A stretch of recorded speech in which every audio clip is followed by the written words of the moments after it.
microwave air conditioner at the same time. All from batteries.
Hey guys, Matty Extreme Auto Caravan and camping with you again today on a Bushtracker. I love these vans, have for many years. These are absolutely ducks nuts built van. They are just amazing. Built for the Australian conditions to the next level. If you guys haven't seen a Bushtracker, go for a crawl underneath it and you'll understand. They are just amazing machines. So this one's an 09 Bushtracker. Old mates come all the way over from the Western Australia to get this build done. Big off-grid setup, guys. All right, this is huge. So I'll give you the full story, the factory setup, so you can get an understanding of what was in it and what is in it now. So this had 4 100 amp hour AGM batteries that were shot, all here. And the system just wasn't keeping up. It would wake up at 3, 4 in the morning. You know, the load disconnect would be beeping its head off, fridge would be shutting itself down, lights would be flicking, just a horrible thing. So he hit us up a while back and said, look, I want to be able to run the air conditioner. You know, I've got a new air conditioner on to run it, it's the IBIS 4. I just don't want to worry about power anymore. And we put together a pretty neat package, I think anyway, and maximized on the solar with this one. So what we've done here is we've gone for 3 PowerPool Scout 280 amp hour lithium batteries. There are 3 of them here, guys. 1, 2, and 3. That's 10 kilowatt hours of lithium battery storage for these guys to run all the devices off grid. Massive amounts of energy is in this system. We have done 3 Victron smart solar controllers here. Okay, we've got the 130, the other 130 here, and then the 150. Now I'll explain why we've gone for these 3 in a second. We've gone for vehicle charging with a Redarc 50 amp DC to DC charger with a side mounted Anderson plug. So old mate can still plug in portable solar into this and it's still able to replenish this if he parks in the shade or he wants extra power. So that's the charging array for the off-grid setup. Mains charging on this is done by the Victron Multiplus 12 3120. So when old mate plugs his generator in, or he's at a station stay, or if he's on mains power, this charger will pump in 120 amps to fast charge this lithium battery bank. Absolutely warp speed charging. That's where it's at in this world of lithium. That's the charging setup here. So vehicle, solar, mains. Now this inverter charger is running on all of the factory outlets, guys. So including the air conditioner, yes, the microwave, the GPOs next to the bed, the one outside, so old mate can run an induction cooker, whatever he wants, hair dryers, toasters, kettles, you name it, guys. This system will run it completely off grid, all from this battery bank and the solar and charging from the vehicle at the same time, mind you. So the 50 amps from the vehicle will come in on top of this solar array on the roof, which I'm about to get into. As with every one of my jobs, guys, go through my other videos, they're all different. This van is no exception. Now we got on the roof on this thing and it had 4 old school 150s in a pretty okay, you know, orientation on the roof, away from some shading, except for the satellite at the rear, which I'll get into. We've replaced those with the Exatronic 200 watt modules. Now we've split that into two regulators because of this shade at the rear. So old mate's got a sat dish at the back of this, a big round dish right in the middle and right next to a solar panel. So since I've seen that, I've gone like, no, those two panels need to be on their own regulator, taking care of that own shading system. So one tracker is covering that array at the rear. So 400 watts of solar is going through this 30. The other 400 watts is going through this one. So there's one panel on a dog leg and then one along next to it. They're in open sky. I'm happy with those.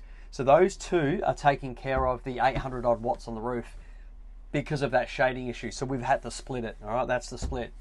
This one here is taking care of the other 600 watts, guys. Now we couldn't fit the larger panels on this, but we're able to squeeze 4 100 watt modules up the front, which you'll see on the drone footage, and another 2 100s, one here just behind it and one at the rear. Now that's running at two in parallel and 3 in series. So 3 panels are in series, and then we bring it down at parallel into the charge controller. So this is running a 600 watt array. This is running a 400 watt array. Keep up. This is running the other 400 watt array. So you go 400, 400, and 600. What does that equal? 1.4 kilowatts. 1,400 watts of solar, premium solar, Exatronic trainer cells on this roof. And it is only just shot between 10 o'clock and 10:30. I'm getting already over 1,000 watts.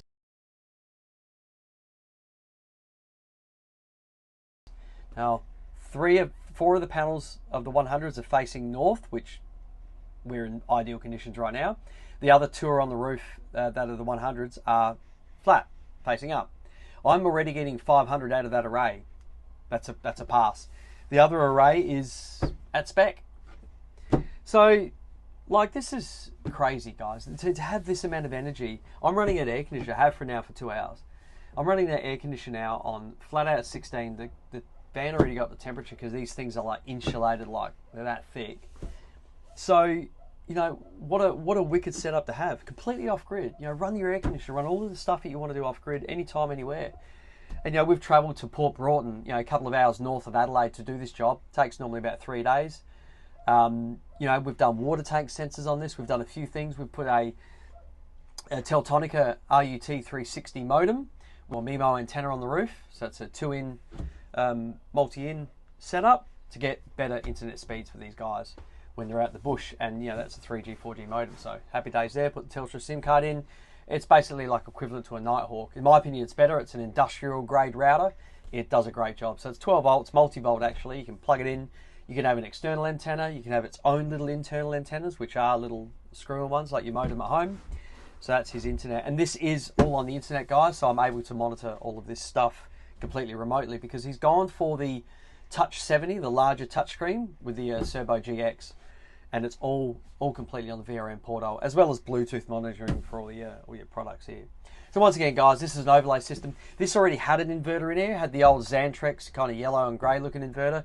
Great inverter, but you know, very limited to what it could do, especially off the old AGM setup. So, you know, with 400 amp hours of AGM, which he had, and you know, the 600 odd watts of solar he's had, so 400 AGM, 600 solar, and an 1800 watt inverter. Well, now he's got 840 amp hours of lithium, which he can use all of that. He's got 1400 watts of solar, and you know, the Victron Multi 3000. So we've got a massive power increase from the factory Bushtracker system, which was pretty good for back in the day. Bloody good, actually. This has a lot of water tanks on it, guys. It's got like a drinking water tank. It's got heaps of tanks. It's got your waste tank. We've monitored 4 tanks for old mate. He wanted to monitor all of his freshwater tanks. So tanks 2, 3, 4, and 5 are all completely monitored up on the Touch 70.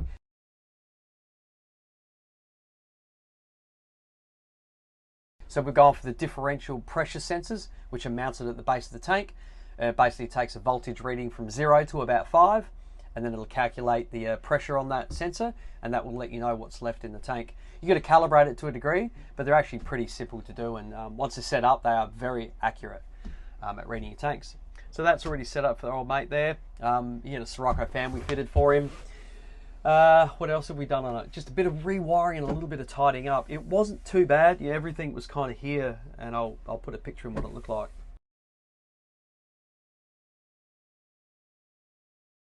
then yeah, it wasn't like a bad setup at all. As you guys are aware, we're kind of neat with how we trace things. We try to make it foolproof. If anyone needs to work on it and that they're able to, they can see everything's here. You know, everything's got a label on it. It's all, here's where the fuses are. You know, that's the only location. You know, we'll try and put a, you know, label on a spot where there was never a label for. You know, like inverter main switch or, you know, solar 50. We try and just keep things a little bit simple. I mean, these guys are going to be like bush, so reliant on support is minimal. You know, they'll have to come with a phone server to make a phone call, but if they wanted to know something, it's not hard to lift up this bed, and you know, if they've popped a fuse, because you know, we put an Anderson plug on the drawbar for old mate so he can run his electric jack. You know, it's labelled here, Jack Anderson. It's easy. Solar 50 DC charger, solar 30 left hand, solar 30 right hand, 12 volt main. So the 12 volt master is basically one 12 volt circuit that fires up the factory circuit breakers on this, and then that runs to everything else. So there we have it, guys. And once again, with all my videos, I'm going to do a rundown on this. I'll go up to the touchscreen with you guys. We'll turn some things on. I've got the air conditioner running now. We'll even get old mate to start his vehicle up, and we'll get that charge rate pumping in on top of the solar. Quick story. So these guys, because they're staying in the van here, old mate's put us up in a shed here in Port Broughton. So we've been in the shed, and last night when we put the power system on, he asked me, he's like, oh, I'll run from batteries tonight. I'm like, why not? Let the batteries fully charge, which they come close to it. So we watched the charger go to absorb and then float. Once they were in float, he pulled the plug, and he ran the air conditioner all night. He told me he ran it all night, and it didn't get below 79%. So 840 amp hours, right? 10 kilowatt hours here, 840 amp hours, and he only took it down to 79% running that air conditioner for most of the night. No solar, he's in a shed. So that's just from a fully charged battery, he ran it down to 79%. That's crazy. That is so good. That's a testament to Bushtracker's insulated walls. You know, this van got to temperature real quick, so that IBIS 4 ramped down like wickedly, and it just kind of hummed along. Perfect. So cool, guys. Enjoy that one. All right, here we are at the touch interface. So we're able to get it in the customer's chosen location, which was, he's about my height, so we've got it sort of head height here, which is really easy to get to. So this is the bed behind me now. This is the, I'll put that bed down. This is the bed here. Once we get this down, quite high the beds on this. I love it. There's got all that extra ventilation around under the back here, which is really good. So it's massive boot area for air ventilation for the power system, which is like next level. So I'm going to walk through here, and you can see it's right here. It's easy to get to. You know, that's my head height there, so it's easily accessible. Now, because we've put the tank centers on it, I'll flick through it and show you what it is. So there we go. So that's his tank. So you can see tank 2, 3, 4, and 5. That matches the Bushtracker bypasses and the feeds, so you can select your tank individually, and obviously as you fill each tank individually, you can watch what it's doing here. So there we go, tanks 2, 3, 4, and 5, and we'll slide across to the control screen, and that'll also have tanks 2, 3, 4, and 5 on that screen. Very easy to look at. Off is there, there's on, the automatic, charger only. So back to the settings, inverter only when you're free camping, off when you're servicing it, on when you're running a generator, and charger only when you're on mains power. Right, and then back to inverter only. And you see that little bar that goes across there slowly? That's so if you can do this, see? And it'll only take effect once it hits the end. That's why I'm able to do this. So we'll go back to inverter only. There's the current limit input. So that's your side input on the side of the van. So if old mate does plug a generator in, he's able to scale that back to suit his generator.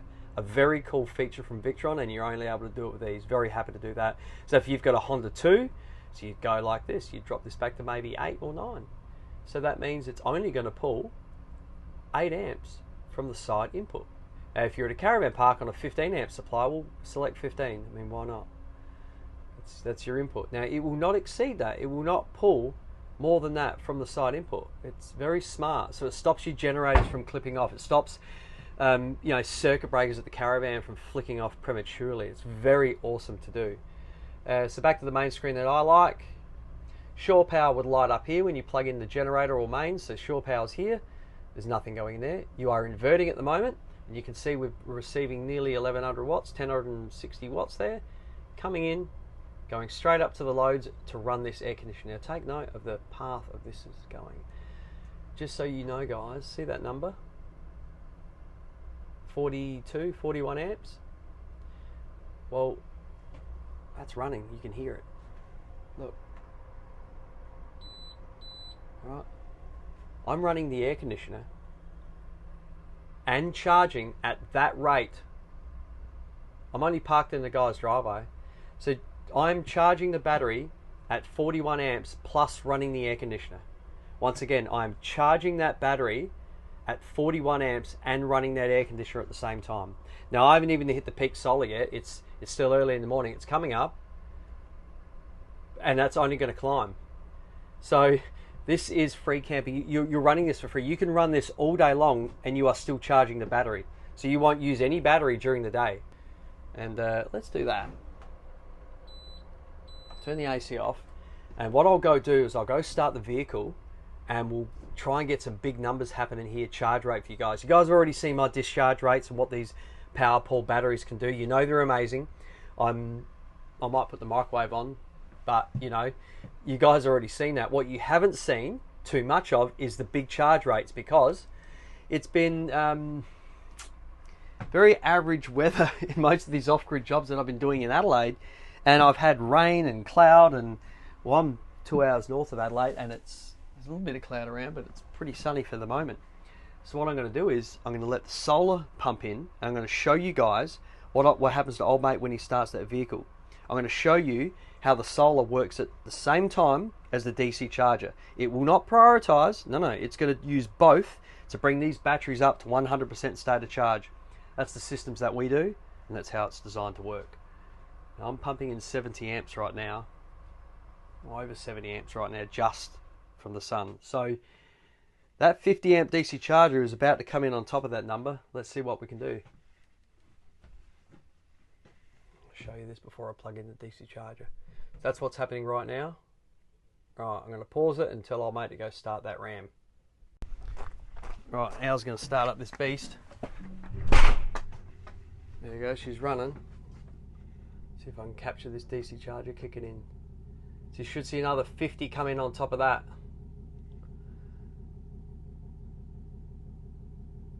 Oh yeah, there it is.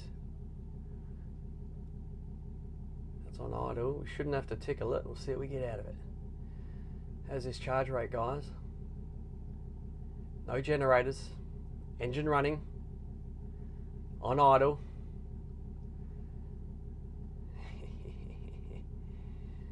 Look at that.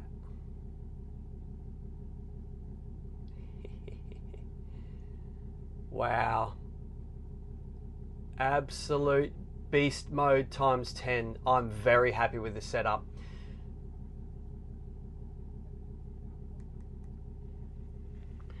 So what's happening here is old mate's running the engine, as you can hear, and I've got 1060 odd watts of solar and the Redarc 50s coming in. So I'm pumping in 122 amps, guys, from engine and solar to charge this battery bank at warp speed.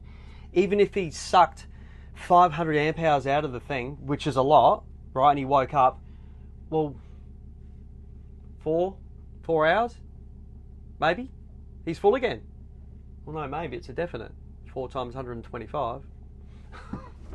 I love this. To be able to do this in this day and age is next level.